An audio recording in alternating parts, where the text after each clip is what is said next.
Hi, so this afternoon we have Jack Sutton with us from Losing Ground in No Franco, and Jack's now a self-employed artist at Jack Sutton Draws. So welcome, Jack. Thanks for having me. No problem. I've got some interesting questions for you, and let's hear all about how you get into the music scene. Right, what was your influences and how did the band come, how did Losing Ground come together? I was brought up on the Pogues, really. Actually, we were just talking about that earlier. I was brought up in the Pogues, and I didn't realise until I went to see them recently, started playing. I just burst into tears involuntarily. And I was like, Jesus, this is my life. That. And it was, I think it was something that, grandfathers yourself, you can only listen to some things in the car with the wind before they want Paw Patrol on. You know, and I think the Pogues was probably a level that my mum and dad could get to that I would go, I didn't bother. So I was brought up in the Pogues, and through that, like my dad introduced me to Clash, my mum loved Dylan, Steve Earle and things like that. So I think I was brought up kind of quite well for that respect. My dad loves African music and stuff, which would drive me up the wall with, but there's a bit of that, you know, obviously I run through the ska scene and all that. Brought up really well, loved that folk right through to, I don't know, obviously punk and stuff. So the Clash were my favourite band, easy peasy. And there's a lot of great punk bands out there now that, I don't know, like Menzingers, and I like Frank Turner as well. He's a class act. So those kind of things I've run through my life. And the band starts with I was in an awful punk band, really original name, called ourselves Dead Religion, right?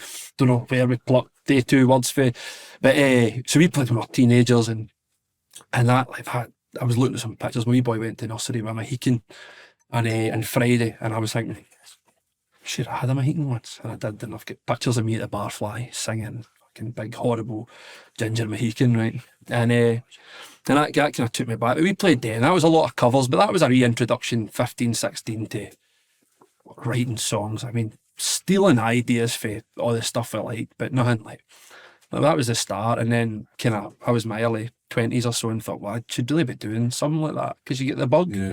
Well, you know that. Yeah, you get absolutely. the bug, and it doesn't quite leave you. And I had kind of started writing. I was playing songs with my mate Dave Grant. We were listening to a lot of the same stuff at the time. It was we're probably erring on the side of folkier than necessarily just punk, but we were playing songs together, and I've always believed that you could sit in the house and play for 15 years and never do it. So as soon as we'd written about 3 songs, I'd book a gig and spent the next 3 or 4 months absolutely shite my pants because we were rubbish, you know. So we gear up, we play at the Hack, and it's absolutely tremendous, and it's no tremendous, absolutely rubbish, but you feel brilliant after it, and the place is even. And it kind of built for there.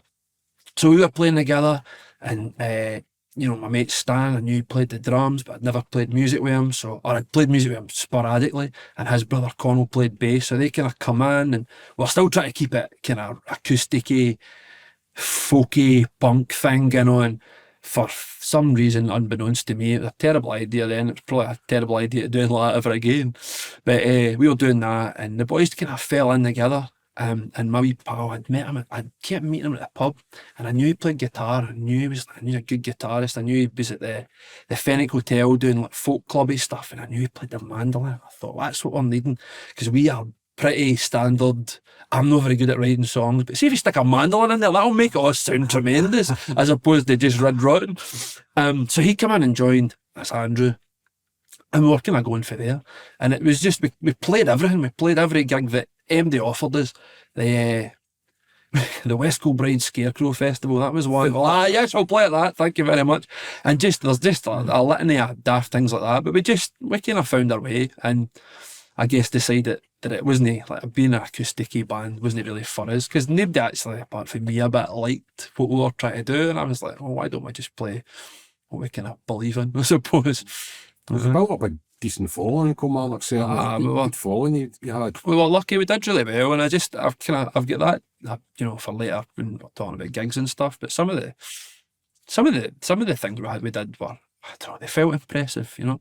Last show in Kilmarnock, when we kind of decided we were going to move on, it was it was Baker's, so it would have been the Tartan Suite at the time. It was sold out. It was one of those ones that folk are like messaging you going, I've not got a ticket. And I was like, oh, tough. And that was great place to be when you were calling it a day. But it was just, we were really lucky. And it just, that took a long time to get to that, and we just chucked it as soon as we got to that, which would make me sound like I was dead. So why did you chuck it? Um, What was the reason? Well, we had, I don't know, I felt like we'd done it for a long time, and it probably got to about 8 or 9 years of playing quite a lot of the same songs, and we were kind of moving away. We were doing really quite folky stuff, maybe leaning towards more kind of spoken word, sort of. I love Arab strap, you know, so I quite like that sort of thing. But like everybody else in the band loved punk, but really much further into like hardcore and like probably metal. And I like that too, right? But it wasn't kind of what I wanted to do. But there's a place in the middle. There's a place in the middle. We weren't there, you know. We were still a bit of mandolin and a bit of stuff. And Andrew started to pick up guitar, and we thought, well, actually, that's the way forward for us. Know what we're doing. And it was we're really, I'm still really proud of a lot of things we did as Losing Ground, the videos and the releases we had, and some of the folk we worked with, gigs we played. But it just kind of felt like that's kind of run its course a wee bit, you know. It felt natural. It didn't feel like forcing it to stop. And I've played my first gig in about 3 years recently, and I still played 4 or 5 Losing Ground songs because it's stuff that I was proud of, you know. I was a fan of Losing Ground, but then I remember hearing No Franco, and I can't remember whether it was you sent me something. It might have been, but I think it was somebody else let me hear No Franco, maybe Big Murray or somebody like that, and it was such a departure for Losing Ground. I didn't realise it was the same band. Aye. 4 people who played in a band like 6 months earlier got to know Franco, and it was such a real punk sound. Aye. You know, but it was like proper 70s punk, if you know what I mean. I loved it. I thought it was brilliant. It was quite funny because it, like Losing Ground, the sort of mould with how we worked was set. You know, the pattern was set. How we wrote songs. I wrote everything lyrically, and I had to come in with most of the guitar stuff initially. But the boys in the band were far superior writers and musicians to me. So it didn't make sense me having to come with a song. Because all it felt like I was turning up with a song, they were ripping it to shreds, and I was going, well, hang on a minute. They were making it better. But it kind of felt like that. And as that sort of writing process evolved, it became clear like I mean, I'm quite good with words. I know that you'd know it for speaking to me. But these boys are great musicians, and they're very, very good with words as well. So we just broke entirely how we wrote, and that developed in such a way that it didn't make sense for it to be Losing Ground anymore. Aye. And it, I don't know how you feel about this, but we got to a point, I think, where we were writing to sound like Losing Ground. Aye. What a lot of rubbish that is. Do you know, like, if you've got a way to express yourself that way. Don't. Like, we were just getting a bit stressy, a bit. Okay, that's an amazing riff, by the way. But no, because it doesn't sound like. Aye. So that was just like, that's why it was natural to move on to the next thing. Writing to suit other people, was it? Well, aye, and who, you know, you're saying about having a good following, but it wasn't to the point where you were worrying about who was buying the records, do you know what I mean? So there was elements of that, and then, I think I said that at the start, what I like is so broad as well. I was really happy to be doing something different. A lot, I kind of felt like, at least like vocally and lyrically, like there was a kind of, a barrier, and then we ticked into No Franco, and I thought, just go off your head. You could never get words to this before. It's only taken you most of your life, but when you cry after every drink, you have the words you can. Dying for someone to talk to. They won't even know your name. And the truth is, you don't need a great escape.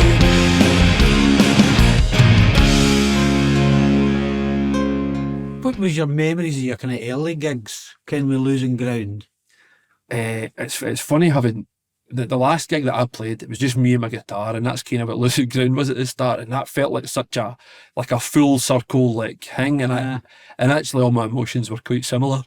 I remember the first gig we played at Hack, I was so terrified. I didn't sing for the first like 3 verses. And it was then, and it's like, it's a bit like football, it's a bit like so many things in life. Nobody's coming to do it for you. You know, if I don't sing the new, might as well just cut the road. And that wore off like quite quickly. You can't get me to shut up now, right?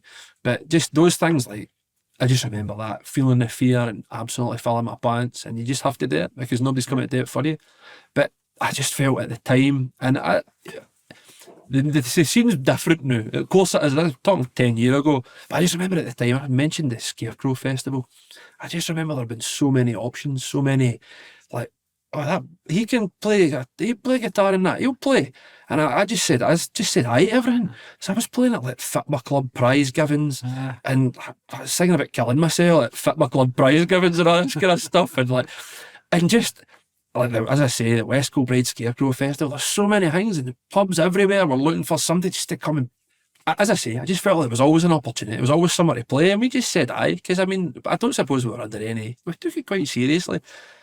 I don't suppose we're under any illusions as to how we were, or what we were, and we just took all these opportunities, and it did just feel like You always keep it fun. That was the or you wouldn't keep doing it for so long, and it felt like. And it's probably with the benefit of nostalgia, hindsight, but everywhere we went, everything we did, they seemed to bump into somebody else that you'd never met, or you'd met for a past life.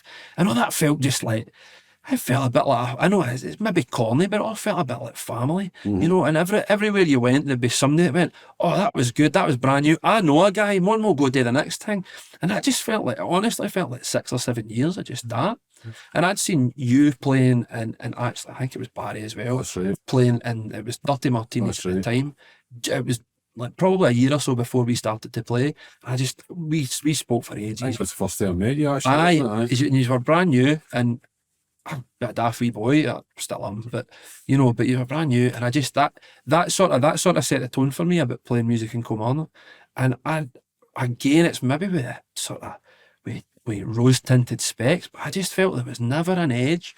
It was always a bit like, we'll do our thing, you do our thing, we'll have a laugh, a couple of beers after it, whatever. And I felt like that just runs through the whole thing, and that it's hard separating it, because I think the Kilmarnock element to it is really important, because I was like, I'm proud to be for Kilmarnock. I love it as a place.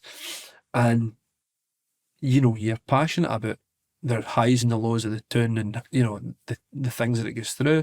But we were playing a lot in Kilmarnock, we were playing a lot in Glasgow, and just anywhere in between for a long time.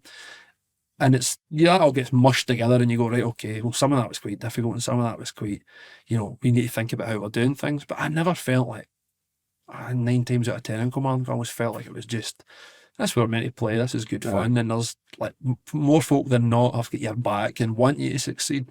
And I don't know, I don't think you can buy that, can you? What kind of bands did you play with? I must have played, at that time I must have played with every band that came out of Kilmarnock at the time. But we had some great moments, and it's probably where I met you properly, Kirky. See things like the Rosillos, and like, I'm cautious of saying stuff about that, because those are the bands that I loved and I grew up with. So see, played with the Rosillos, shared a stage with the Skids and bands like that, and you go, I had moments then where I'm going, no me, like, that's silly. And that kind of stuff's wonderful. And as I say, those were bands that I looked up to, bands that are still no off in my house, my poor wife and Wayne's. But those kind of things, those were like kind of dream bucket listy things for me. But we come up at the same time as Father Son Team. We've got to play with them a couple of times. They're a special bunch of lads, and a good band. And they're just, and again, they're kind of maybe no my go-to, but they're wonderful, and they're on in my house as well, and getting to play with them, and that kind of seemed like a bit of a pipe dream as well, because they were still are going like really good guns, and we got to play with them. That was cool. And we spent a bit of time with the band Ferocious Dog that are from Nottingham. Just a wonderful band. And they seem to be going from strength to strength as well. A magic band, and just properly right on. I mean, it certainly reflected, Big Red Ken certainly reflected a lot of how I felt, or how I feel about the world, and like, well, I've mentioned about the Pogues and the Clash and getting up through that kind of stuff. They're guys that that mirror a lot of that kind of music too. And they're a fabulous band. And I couldn't not mention Petrol Bastard. I don't know if any of you have seen or listened to them. You guys are Rebellion loyals, aren't you? Somebody was talking. Was it you was talking? Was it Barry talking? Who's talking about Petrol Bastards? Somebody was talking about them. I've never heard. Aye, somebody was talking about them. Carry on. Sorry, Jack. I mean, carry on. no, it's all right. I can only...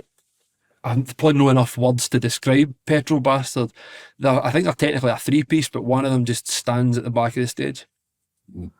Lavello Sleaford mods. But doesn't press a button on that. No context, just stands there. So they played for half an hour. I was like, who the fuck's that guy? It stood there the whole set. Back of the stage. Anyway, they're two of the nicest blokes you'd ever meet in your life. And you've seen it before. They go onto the stage and they're transformed. They wear this garish neon suits, jackets, and like zebra print trousers, and they smelt horrific. Right, this gear was obviously coming up and down with them. I mean, I don't even know how to describe them. Electronic punk, comedy, but there's something, and again, I've said that about every band I've talked about, they're still on at my house quite a lot, and holy fuck, they were just, I don't know, visceral, hardcore electronic, but they're definitely a punk band, that way. It's like a bit like Sleaford Mods. You go, wait, hang on, this doesn't really quite represent punk for me, but you're definitely punk. I implore you, Punk's what you want to be. give Petrol Bastard a wee spin at some point. Somebody's talking about them before. Your life will never be the same again, for better or for worse. And we for some reason we couldn't play full band that night, which somehow would have made more sense. So I was up there with my acoustic guitar and Andrew's playing his mandolin, and we were supporting Petrol Bastard who come on and just rip Kilmarnock in half. But no, it just with a lot of, like, that was a particularly surreal one, but played a lot of cool bands. And you talked about Kilmarnock earlier. How did Kilmarnock help or hinder the band? As I said, I just felt like there were so many opportunities.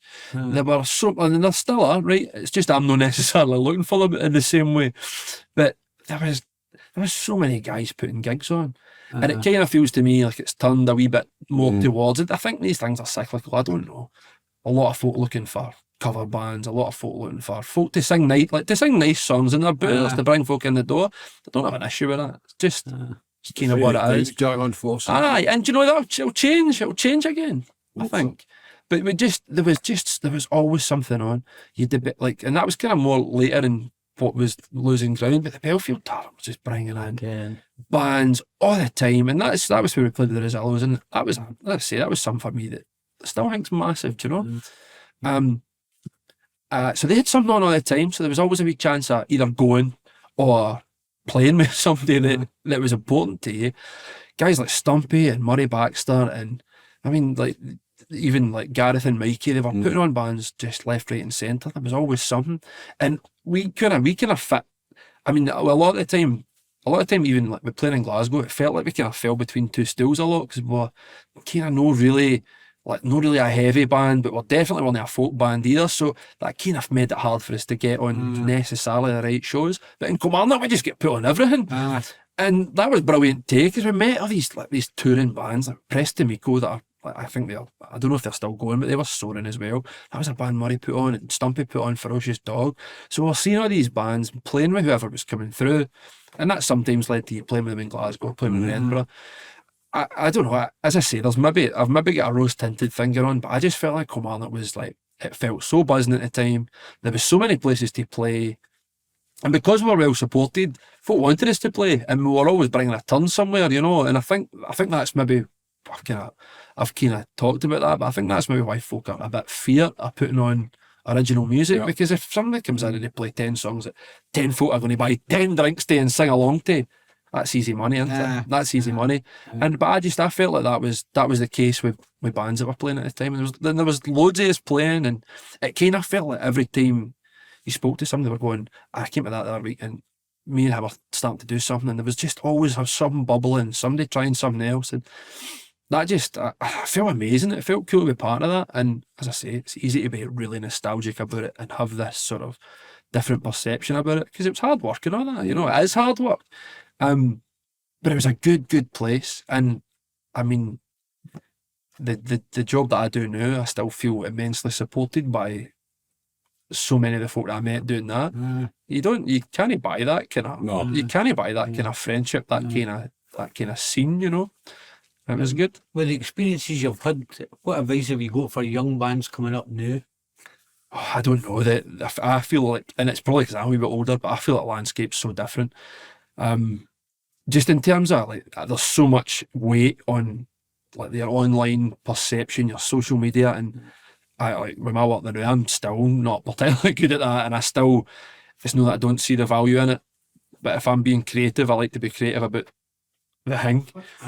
So Jack, we were talking about Kilmarnock and the scene when you were playing. What were your kind of go-to venues? What were your favourite venues to play, and what were your memories of your favourite gigs in Kilmarnock? That's a mouthful, that, isn't it? It's funny because I was talking about how many opportunities there were to play in loads of different places. I don't think there was a perfect venue in Kilmarnock, and I think that was sort of what made some of it quite special. Like Baker's and then the Tartan Suite, as it was probably my favourite. But when it was Baker's, you were playing next to these two big statues of naked angelic women, and it was quite hard to get an atmosphere going when you're kind of keeping round the back of one of them. You could take them off, you know. I know, but it was part of the thing, you know. So it was probably my favourite. And see, once you get that place, once you get anywhere over 12 folk in there, that started to feel really, really like it was going to get rocking quite easy. It was a great place to play. But I loved, and it felt like proper kind of sort of hardcore scene. See, when you get messy studios to yourselves, and you didn't even take 12 folk, and that was all on the floor. I loved that. I loved there not being a stage and there not being any of that kind of any barriers or anything. So those two are probably my favourite. And I keep talking about it as if I'm trying to make some kind of comeback. But I went and played Messy again recently and just felt the exact same. Absolutely loved it. Just loved being on that level with everybody. So probably It was like those old videos, like the kind of American hardcore scene with Black Flag playing on the floor. love circle that. jerks Just and all folk flying in, and I just Aye. die. I love that. Absolutely love that. And it didn't matter if you weren't very good then, because you could always blame the person that landed on you.